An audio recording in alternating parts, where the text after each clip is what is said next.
ចិត្តខ្លាំងទឹកភ្នែកហូរស្រង់ក្នុងដួងចិន្តា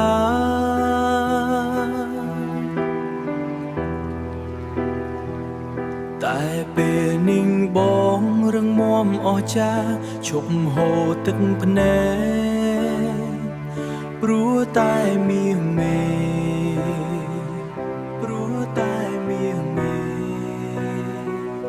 ចិត្តដែលធ្លាប់ឈឺបេះដូងប្រេះស្រាំរៀនរស់រឹងមាំឈរដោយខ្លួនឯង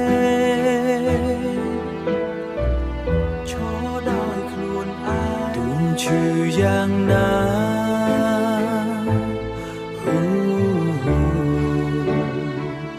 ទូនឈឺយ៉ាងណាក៏លែងចំបែងបេះដូងដាច់ថែលែងស្គាល់ពាក្យចាញ់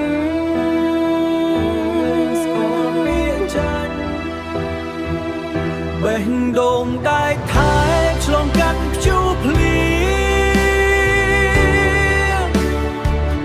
ព្រោះតែរឿងស្នេហ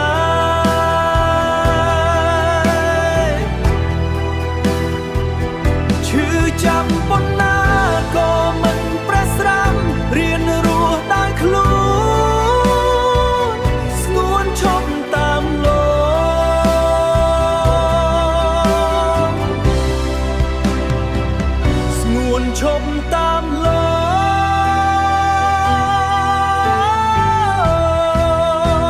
ងបេះដូងដាច់ថែឆ្លងកាត់ព្យុះភ្លៀងព្រោះតែរឿងស្នេហ៍ឈឺចាំប៉ុណ្ណាក៏មិនប្រេះស្រាំរៀនរស់ដោយខ្លួនស្ងួនឈប់តាមលងស្ងួនឈប់តាមល